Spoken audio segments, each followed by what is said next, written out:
As equações de Maxwell são equações importantes e fundamentais que nos ajudam a compreender e descrever como a carga elétrica e a corrente elétrica estão relacionadas como fontes tanto para o campo elétrico quanto para o campo magnético. É uma unificação muito importante que Maxwell realiza ali, né, com a eletricidade e o magnetismo.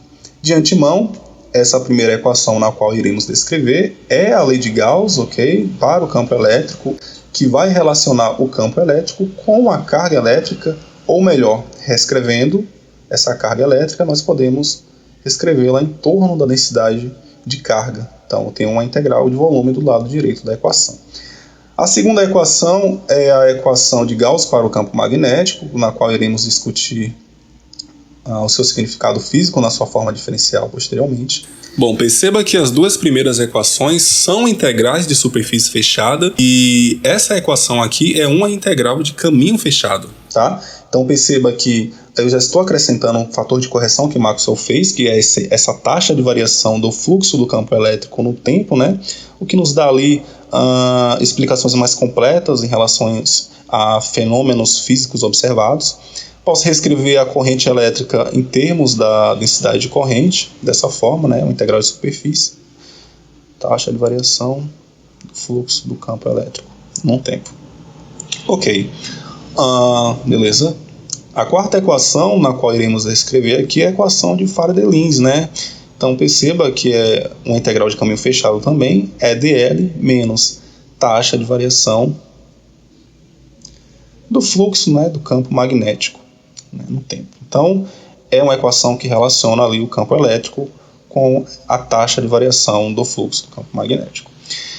Bom, a nossa intenção agora vai ser reescrever essas equações, porém da forma diferencial. Então iremos aplicar dois teoremas importantes. O primeiro teorema é esse teorema aqui, o teorema da divergência de Gauss, né, na qual vai relacionar uma integral de superfície com a integral de volume. Note que eu estou fazendo isso para a primeira equação, divergente de E dV, ok? Uma integral de superfície relacionado com a integral de volume. Né? Dessa forma, nós podemos igualar o termo da equação do lado direito da equação de Gauss. Tenho aqui duas integrais de volumes na igualdade, consigo simplificar e obter aqui o divergente do campo elétrico, né?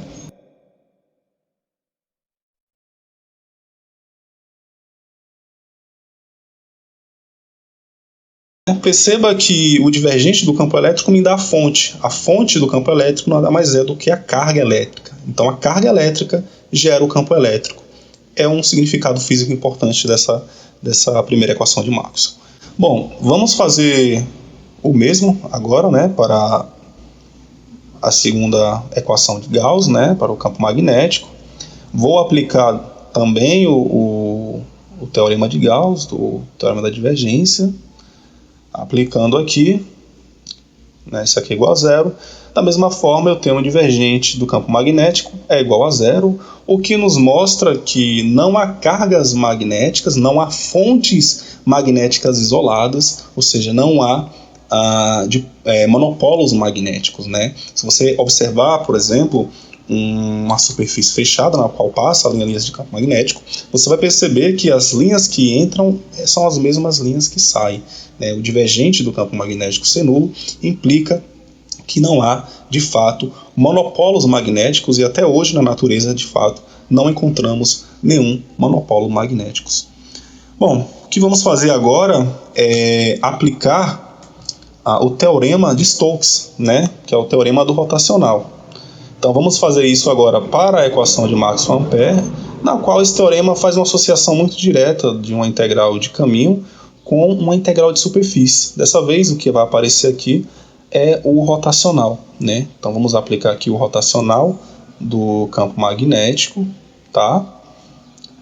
Então perceba que isso aqui nada mais é do que o lado direito da nossa equação, aqui já conhecemos. Então μ0, integral de superfície, densidade de corrente, ds, tá?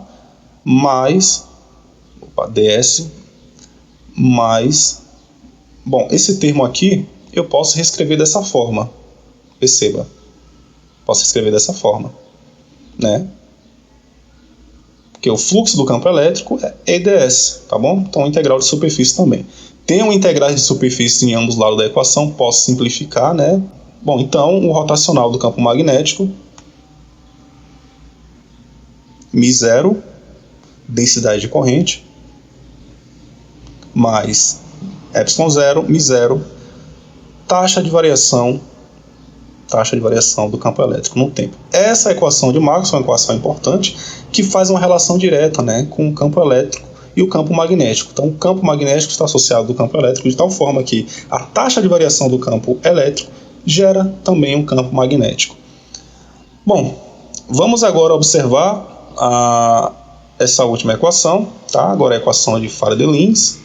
Vamos aplicar também o teorema do rotacional, o teorema de Stokes. Vamos transformar uma integral de caminho em uma integral de superfície. Então, fazendo isso, aplicando o rotacional, ok, ds. Isso aqui é igual, bom, o lado direito da minha equação de Faraday-Lins, né? Bom, fazendo isso, eu tenho menos taxa de variação do fluxo do campo magnético, né? Bom, perceba que em ambos os lados eu tenho uma integral de superfície, tá bom? Eu posso, da mesma forma, simplificar.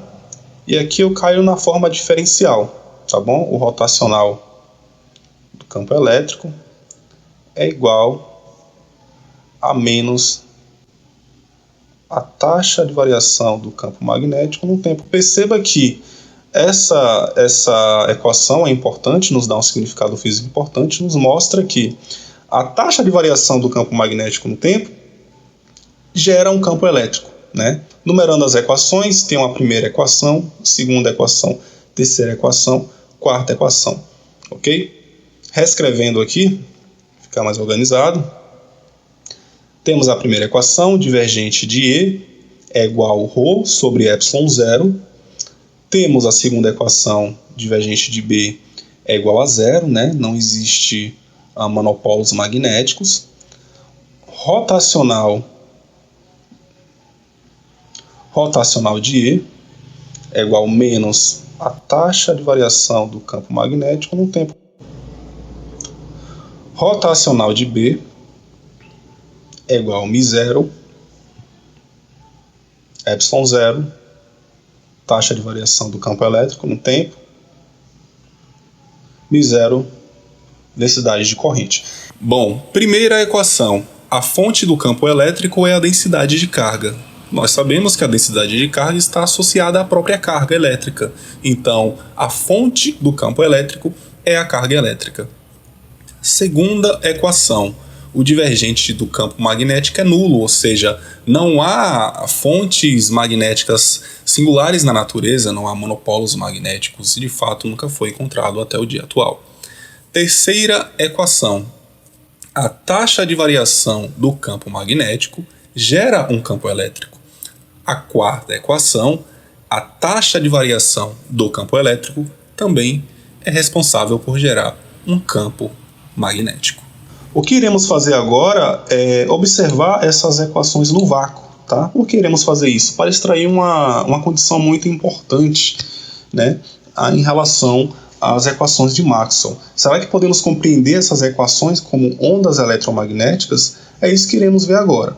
Bom, para escrever essas equações, dessa vez no vácuo, nós devemos observar que se está no vácuo, primeiro, nós não temos carga, né? Então, se nós não temos carga, a primeira equação, que é a equação de Gauss, ok? Eu posso reescrevê-la dessa forma. O divergente do campo elétrico é igual a zero.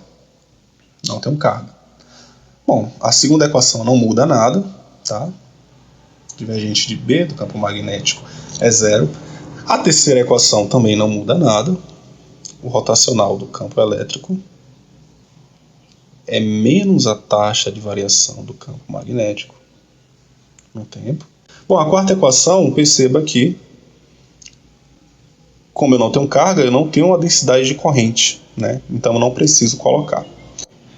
Bom, o que nós iremos realizar nesse momento é algumas manipulações algébricas utilizando algumas relações matemáticas bastante conhecidas. Vamos observar de antemão essa terceira equação de Maxwell e vamos aplicar o rotacional nessa equação, tá? Então, fazendo isso, irei aplicar aqui o rotacional, então fica o rotacional do campo elétrico, de acordo com algumas relações muito conhecidas. Isso aqui nada mais é do que o gradiente do divergente do campo elétrico menos Laplaciano do campo elétrico. Tá bom? Vou reescrever o rotacional do campo elétrico dessa forma, de acordo com a terceira equação de Maxwell que estamos analisando, tá? Então, fica menos a taxa de variação do campo magnético no tempo, ok?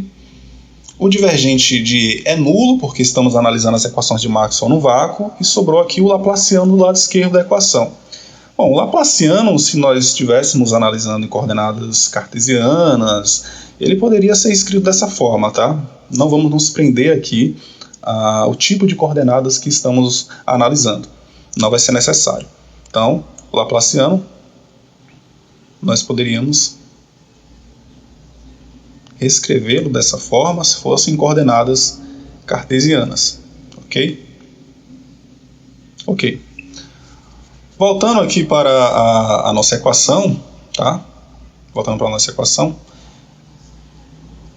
perceba que eu posso reescrever, tá bom? Eu posso reescrever essa taxa de variação do campo magnético dessa seguinte forma.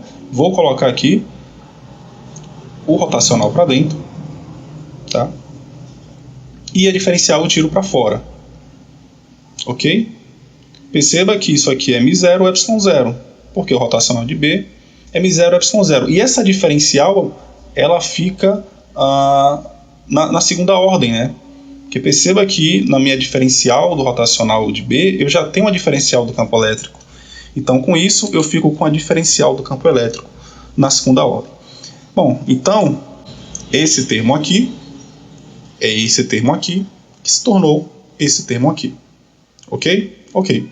Então, reescrevendo o nosso resultado, o que é que nós temos? Nós temos menos μ0 ε0, derivada parcial de segunda ordem, né, do campo elétrico no tempo. Isso aqui é igual a menos o Laplaciano do campo elétrico. Bom, o que é que a gente percebe aqui? Perceba que isso aqui nada mais é, né? Vamos tirar o sinal de menos aqui para simplificar, não tem necessidade de deixá-lo. Perceba que isso aqui é uma equação de onda. Vamos pegar uma onda em uma dimensão aqui para a gente fazer uma comparação. Bom, a onda em uma dimensão, a equação de onda em uma dimensão é dada dessa forma, né? Então, se fazermos uma comparação, nós temos que 1 sobre v² é igual a μ0 ε0. Óbvio, estamos tomando aqui velocidades apenas positivas. Então, a velocidade é 1 sobre raiz de μ0 ε0. Isso aqui, né, vai dar aproximadamente 3 vezes 10 a oitava metros por segundo, que é a velocidade da onda eletromagnética. Bom, daqui nós conseguimos chegar em dois resultados muito importantes, né? O primeiro resultado é que das equações de Maxwell nós conseguimos obter uma equação de onda para o campo elétrico, né? E se fazermos, por exemplo, as mesmas manipulações para o campo magnético, nós chegaremos aqui, ó, nessa equação de onda também para o campo magnético, né? Aplicando ali as mesmas relações matemáticas conhecidas, na qual aplicamos aqui, enfim. Então, em linhas gerais, de 4 equações de Maxwell, nós conseguimos, por exemplo, reduzi-las a 2 equações de ondas, na qual a velocidade de propagação dessa onda, né, fazendo uma comparação aqui, né, com a velocidade da onda e o valor obtido na equação de Maxwell, nós chegamos à conclusão que a velocidade de propagação dessa onda é v igual a 1 sobre raiz de μ0 ε0, ou seja, é a velocidade da luz no vácuo, né? Então, esse foi um resultado muito importante na qual Maxwell atribuiu ao seu trabalho.